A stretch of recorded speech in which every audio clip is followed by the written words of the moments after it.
nessa live de hoje, o que a gente vai falar? Hoje nós vamos estar juntos para falar um pouco de como a gente pode fazer consultoria de alimentos, mesmo que a gente não tenha experiência. Eu sei que vocês que gostam dessa área de alimentação coletiva, né, que na faculdade se interessam, ficam pensando, nossa, Irene, eu não vou poder fazer consultoria recém-formado porque assim, eu não tenho experiência, né? Eu saí da faculdade, eu não tenho experiência, como é que eu vou fazer uma consultoria? Como é que eu vou oferecer esse meu serviço? E a resposta que eu quero trazer para vocês é uma resposta muito simples, certo? Você que é um recém-formado, você que é uma pessoa que sempre atuou na área clínica, sempre buscou cursos ou quis trabalhar com dietoterapia, você pode iniciar na consultoria tranquilamente. Não tem nenhum problema e nenhum empecilho. Quando a gente fala sobre a consultoria de alimentos, sempre é abordado por vocês esse ponto, né? Ô Irene, mas eu vou entrar na consultoria e eu não tenho experiência, e você pode sim entrar na consultoria sem experiência. A gente precisa lembrar uma coisa quando a gente vai fazer consultoria. Eu até questiono para vocês se todos vocês fazem consultoria de alimentos. E eu quero trazer essa explicação para vocês. Quando você vai fazer sua consultoria de alimentos, o dono do local, o proprietário, o sócio, o diretor, enfim, ele não vai perguntar quantos estabelecimentos você já fez consultoria, em quanto tempo você atua na área de consultoria. O dono não é RH, certo? O dono não é DP, não é departamento pessoal. O que acontece é que você é uma pessoa técnica da área e o dono precisa de serviços técnicos, né? Quem é que pode elaborar manual de boas práticas e POPs? Você, consultor. Quem é que pode fazer fichas técnicas? Você que tem conhecimento. Então, essas pessoas precisam dos seus serviços de consultoria e você tem o conhecimento técnico para isso. Então, você que é recém-formado, eu tenho certeza que você, se tiver um conhecimento técnico de elaborar um manual de boas práticas e POPs, você vai poder elaborar um manual de boas práticas e POPs. Não existe nenhuma lei que proíba que um recém-formado possa elaborar um manual de boas práticas e POPs. Não existe nenhuma lei que proíba que o recém-formado não pode fazer fichas técnicas. Não tem nenhuma lei que proíba que a pessoa que não tem especialização não possa prestar consultoria de alimentos. E não existe nenhuma lei que diga só pode prestar consultoria se for especialista na área de consultoria. Lembre-se que a consultoria existe desde sempre, né? Assim, as pessoas que foram precursoras da consultoria em serviço de alimentação, esses profissionais, isso aconteceu lá no início de 2000, né? Não existia especialização na área de consultoria. A consultoria de alimentos, né, a especialização, ela é muito recente. E, na verdade, a atuação do nutricionista em um serviço de alimentação comercial, ela é muito recente. Não se falava de nós, nutricionistas, atuando dentro de um serviço de alimentação comercial. Falava-se do nutricionista atuando sempre em um serviço de alimentação institucional, que é aquele serviço de alimentação para fazer tantas refeições para os colaboradores, para os servidores de um determinado local. Essa era a realidade dos nutricionistas dentro de um serviço de alimentação.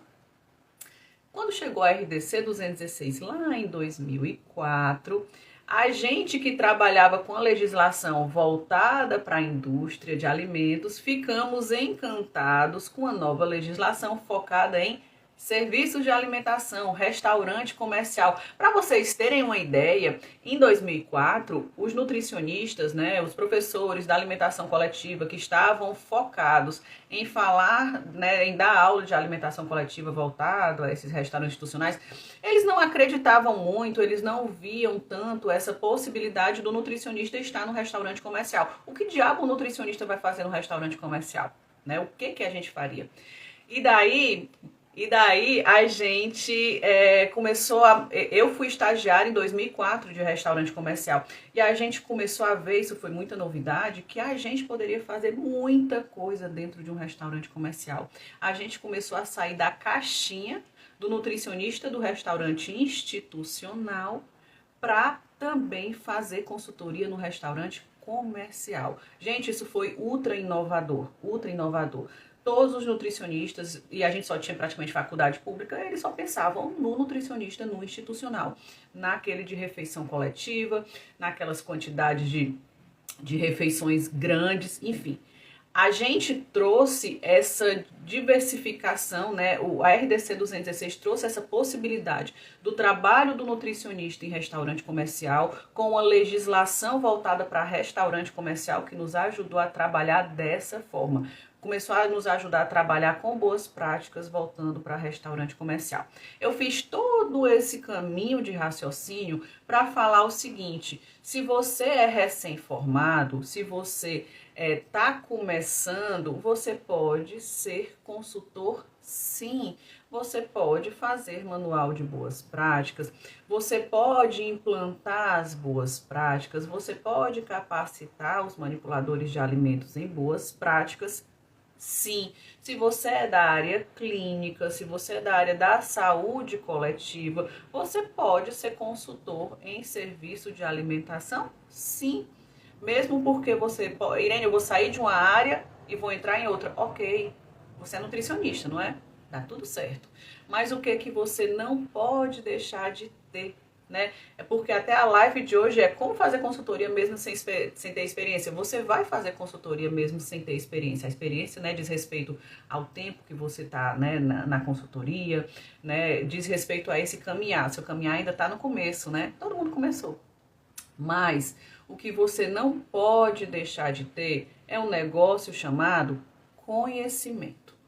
Quando eu falei para vocês que eu fui estagiária em 2004, no Senac, que foi o precursor aqui em Fortaleza, o iniciante, né, que quem sabe até do Brasil, da elaboração de manual de boas práticas, baseado na RDC 216, que lá em 2004 foi uma lei super inovadora, porque era uma lei focada para restaurante comercial.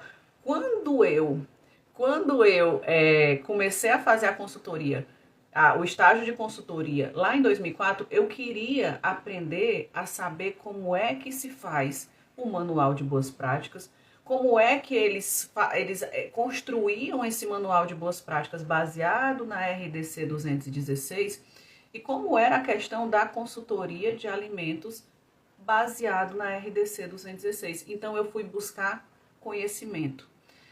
Quando você é contratado como consultor para você elaborar documentação sanitária para um serviço de alimentação, você tem que entender que qualquer erro, qualquer colocação inadequada na elaboração da documentação sanitária, isso pode repercutir negativamente nesse serviço de alimentação. Esse serviço de alimentação, ele pode ser autuado, né? Existem situações que podem prejudicar o serviço de alimentação.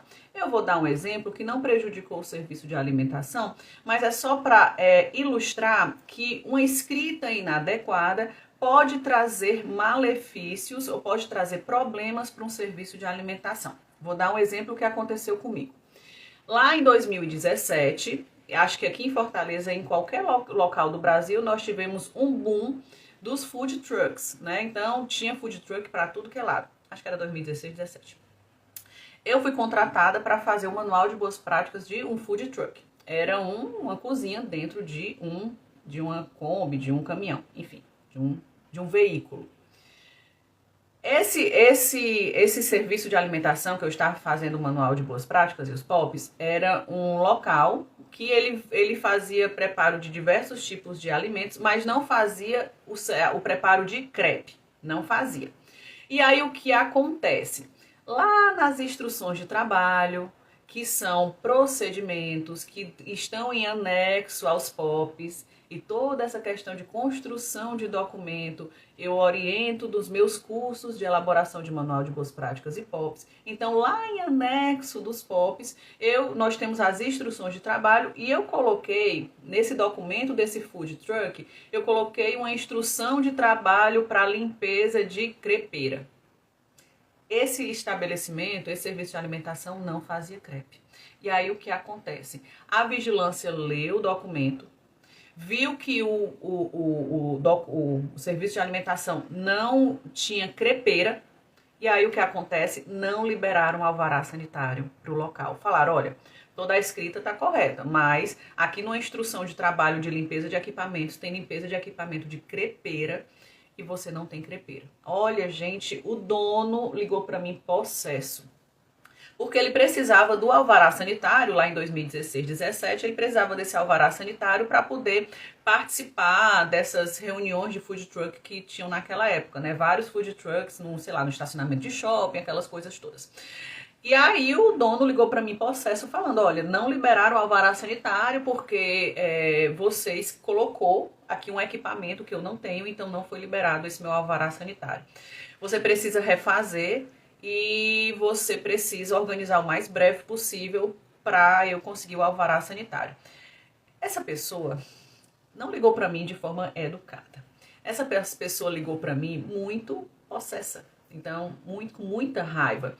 E eu prontamente falei, olha, me desculpe, foi uma inadequação que eu fiz e tudo mais, eu posso refazer, se você quiser eu devolvo o seu dinheiro. Ele falou, não, só quero que você adeque, eu preciso do alvará sanitário. Eu adequei.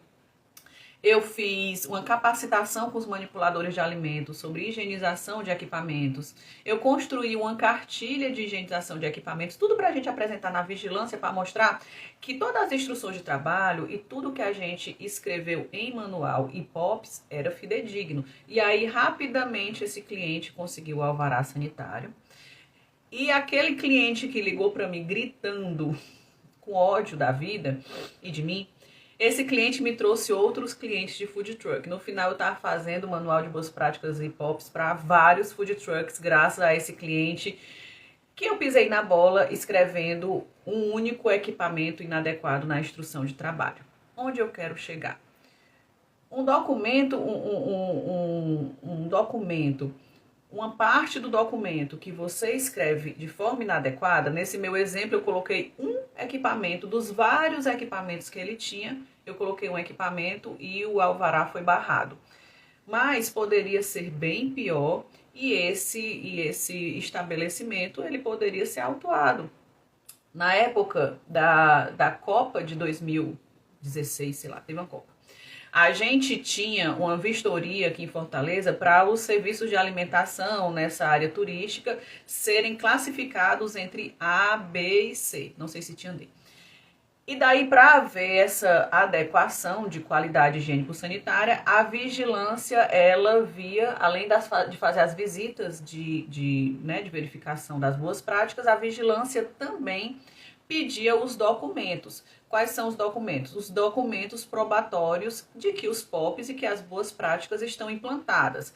Cada POP tem um documento que vai ser um documento probatório que aquele POP está sendo feito. Um exemplo, POP de água, eu preciso provar que a água é potável.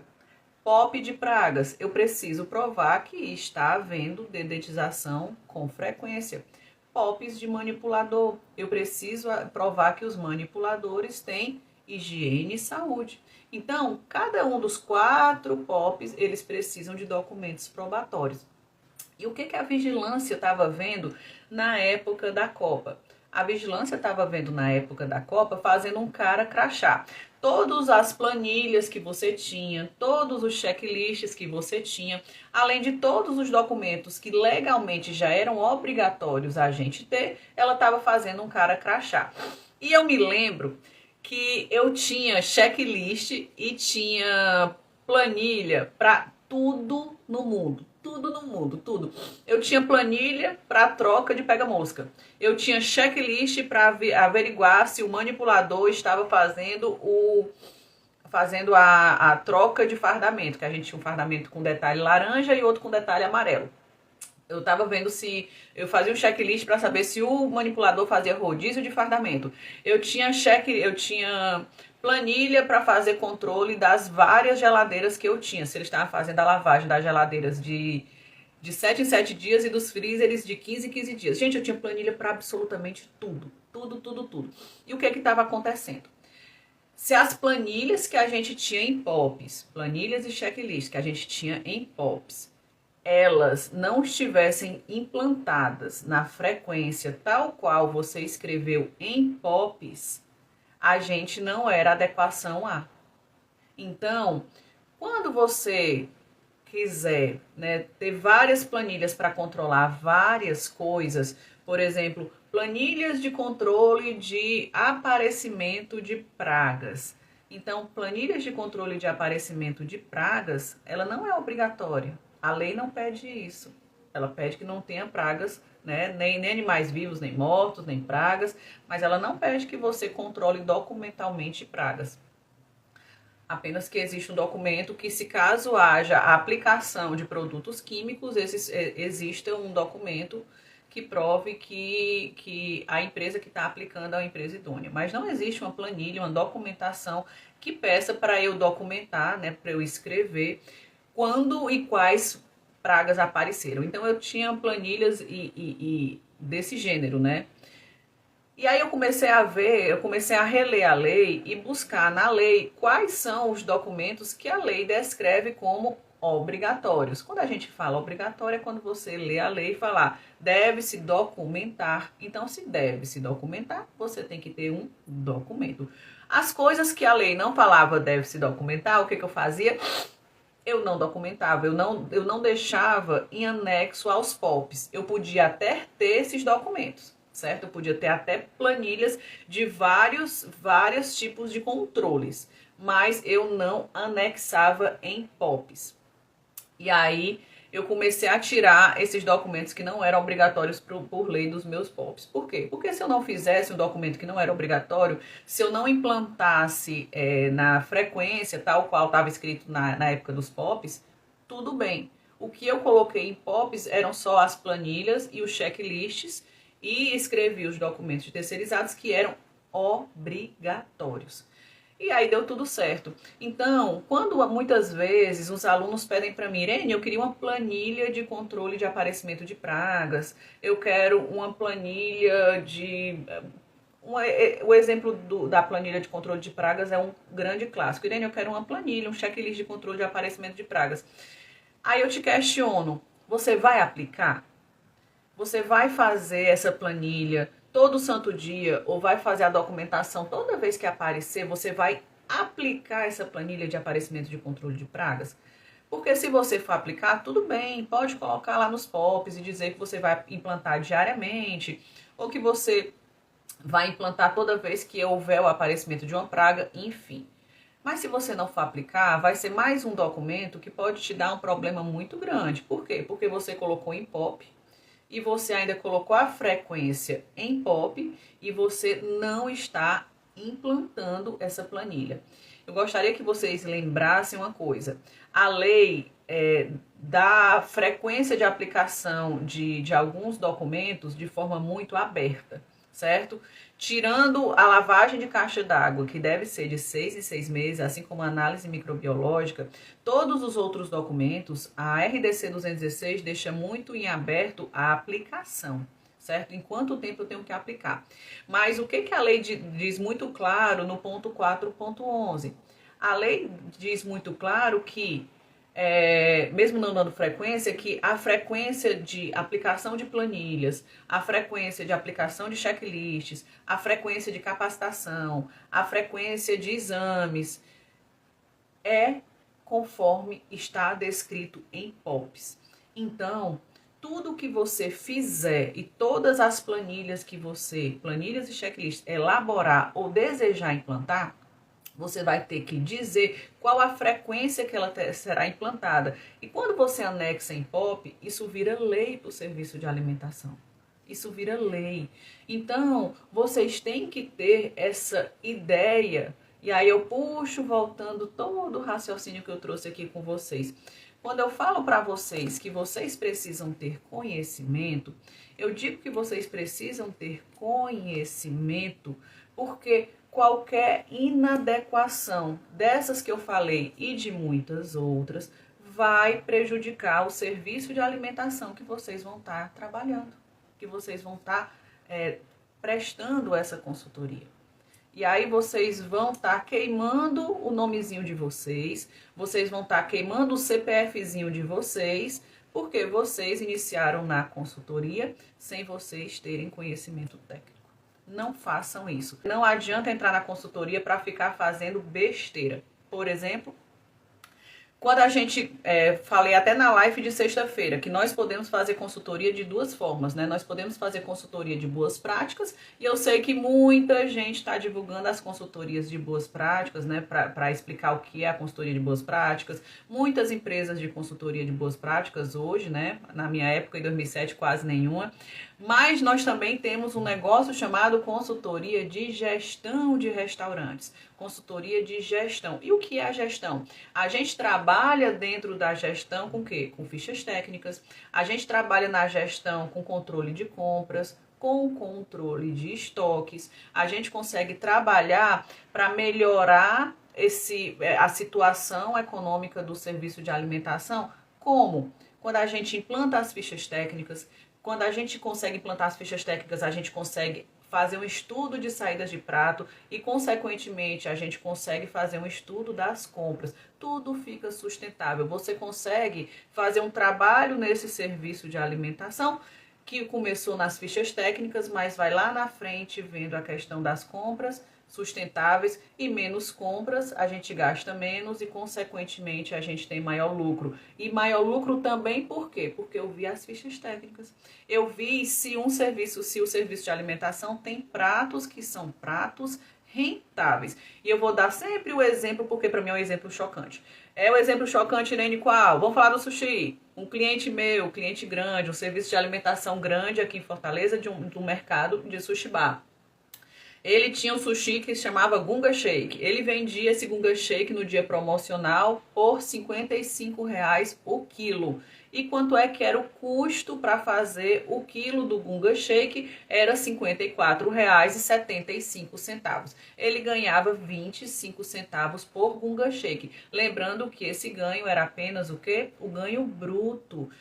Quando a gente faz um produto, né, no serviço de alimentação, a gente tem os custos dos insumos, a gente tem os custos que a gente também tem que pagar. Cada produtinho tem que pagar por esse custo. Ele tem que pagar pela luz, ele tem que pagar pelo gás, ele tem que pagar pela água, ele tem que pagar a mão de obra, ele tem que pagar os impostos, ele tem que pagar o staff do restaurante, né? Ele vai ter que pagar o contador, vai ter que pagar o administrador, ele vai ter que pagar a empresa de dedetização, ele vai ter que pagar tudo. Será que 25 centavos que o cara ganhou naquele quilo de Gunga Shake vale a pena? Será que vale a pena ele trabalhar para ganhar 25 centavos? E esses 25 centavos não vão pagar nem energia?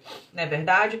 Outro exemplo de fichas técnicas. Fui fazer as fichas técnicas de uma pastelaria. Com os insumos dos pastéis, insumo do pastel, que são farinha, carne, nananã, mais os descartáveis. A empresa faturava líquido. Isso aí porque eu consegui colocar o markup e a gente conseguiu fazer o preço de venda adequado. A empresa faturava líquido R$ 2,50 por pastel. E aí o proprietário me pergunta, e aí, Irene, tá bom R$ 2,50 por pastel de carne? O que eu falei? Eu joguei essa pergunta para o dono. E aí, dono, ganhar R$ 2,50 por carne, para você, vale a pena? Toda vez que sai um pastel de carne, você olha e fala, no meu bolso, líquido, R$ 2,50. Para você tá bom? Se para você tá bom, que ótimo para você. Eu não sei se para você tá bom ou ruim. Então, assim, o que eu tenho a lhe dizer quando eu faço minhas fichas técnicas? Eu tenho para lhe dizer que o custo com os insumos é tanto, os custos para você pagar toda a estrutura desse teu restaurante é tanto, e você fatura por pastel de carne líquido para ir para o seu bolso como lucro R$ 2,50. Eu não sei se para você isso é bom ou ruim, eu só estou lhe dizendo que pelo menos você não está fechando no 0 a 0, você não está empatando, você está tendo pelo menos algum lucro. Então, quando a gente trabalha dessa forma do serviço de alimentação, quando a gente trabalha em gestão, que por isso que eu adoro trabalhar com gestão, não só porque é um serviço de alto ticket médio, a gente fatura bem, a gente ganha bem com o serviço de gestão, mas eu gosto de estar conversando com o dono para entender essa realidade deles. Um empresário que eu apresentei as fichas técnicas, né, que é que o pessoal fica chocado, ela falou assim, você gosta de ver o empresário nervoso, né? Eu falei, não é nervoso não, é porque eu fico chocada.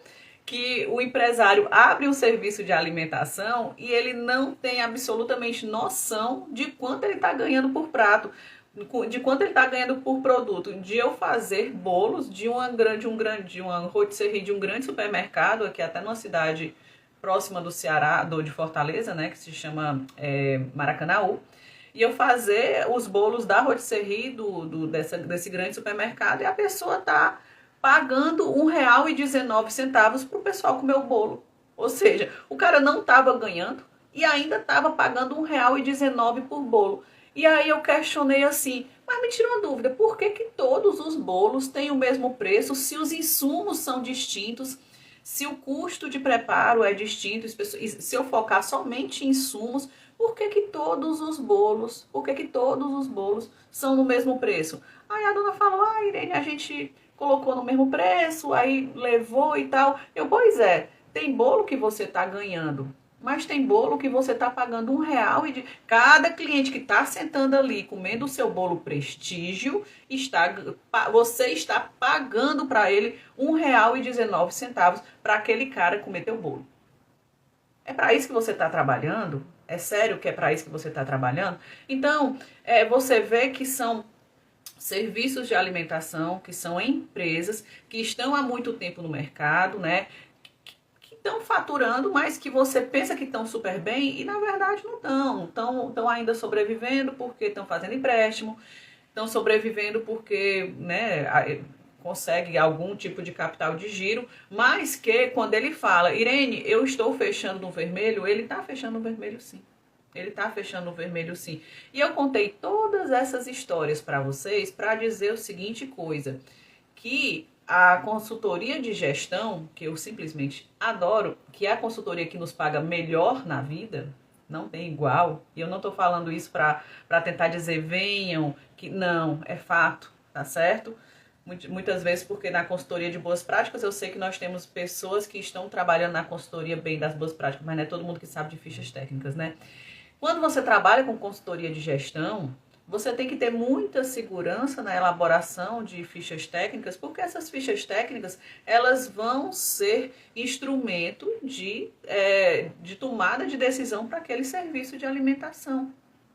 Então, aquele serviço de alimentação, como foi o exemplo desse bolo Prestígio, aquele serviço de alimentação teria que aumentar em pelo menos o dobro do custo das fichas técnicas para ele começar a pensar que está sendo sustentável alguma coisa lá naquele serviço de alimentação. Existem pratos ou produtos que a partir das fichas técnicas que a gente começa a estudar os custos, existem pratos que o dono tem que retirar, porque nem aumentando os preços vai ser ventável, não vai dar, não vai dar.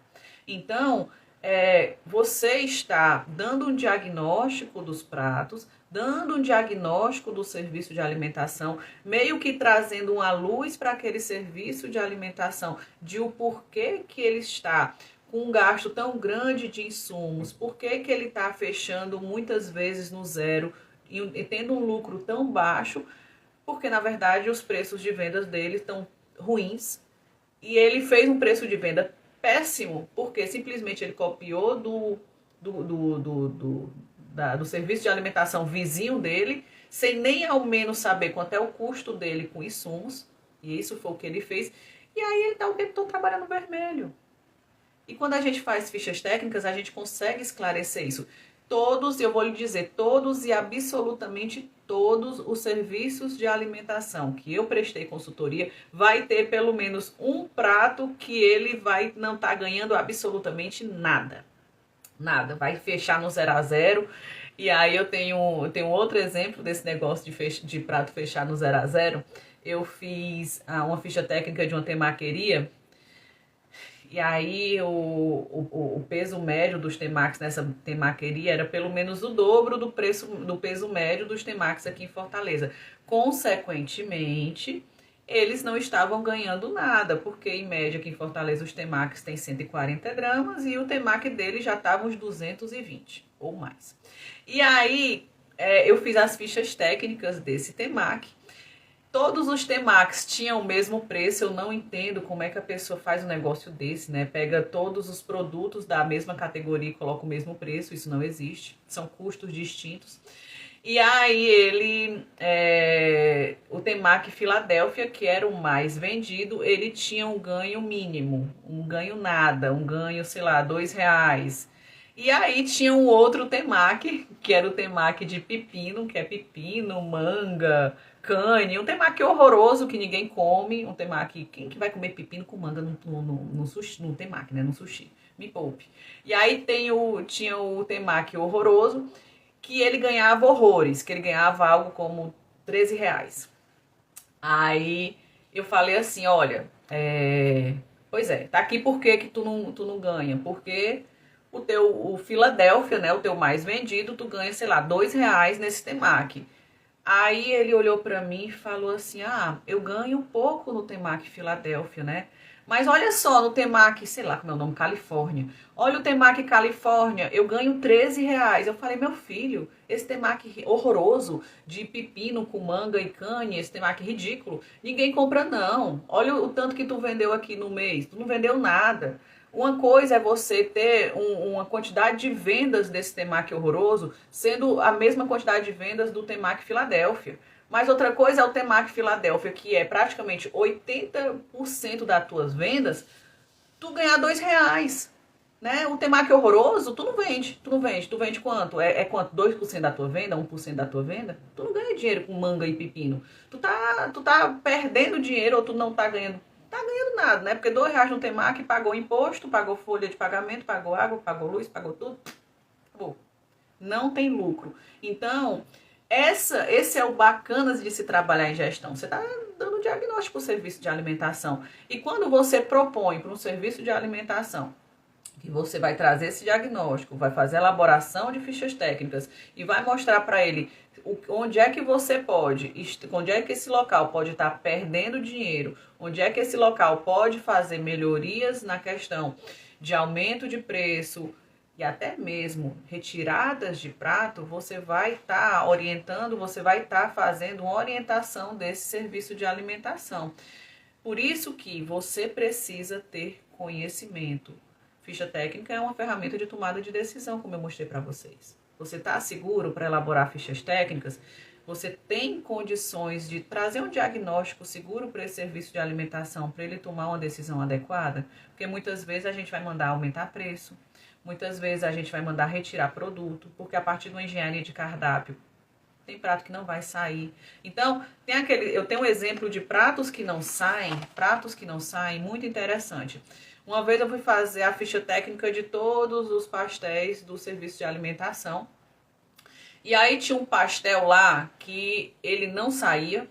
O custo dele era um custo altíssimo, o lucro era um lucro ceboso e a gente ainda tinha que comprar insumos só para aquele pastel, beleza? Era um pastel de cereja com chocolate. Ninguém come cereja com chocolate, tá certo? Até o chocolate de cereja com chocolate é um chocolate ruim, tá certo? Então, lá estava eu fazendo o custo do tal pastel de cereja e chocolate, que a gente só comprava o insumo lá, um chocolate especial para o pastel de cereja e chocolate, as cerejas que só iam para o pastel de cereja e chocolate, e mesmo assim o pastel não saía. Qual é a orientação? Sai do cardápio. Sai do cardápio. É um pastel de custo alto, venda baixa, custo alto, e ainda eu tenho que comprar insumo só para ele, ainda um pastel que é cheio de frescura.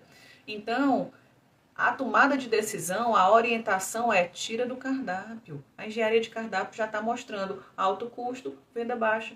Saiu. Então, já trouxe para esse cliente uma tomada de decisão. Tá vendo que você precisa ter conhecimento, você precisa ter segurança? Não dá para você brincar de fazer consultoria sem conhecimento, gente. Não dá para você brincar de fazer consultoria. E se você não tiver conhecimento, você tá brincando de fazer consultoria. Quando a gente tem conhecimento técnico, a gente sempre vai ter ferramentas para a gente poder resolver o problema do nosso cliente. Eu não digo nem problema, eu digo a demanda do nosso cliente de forma adequada.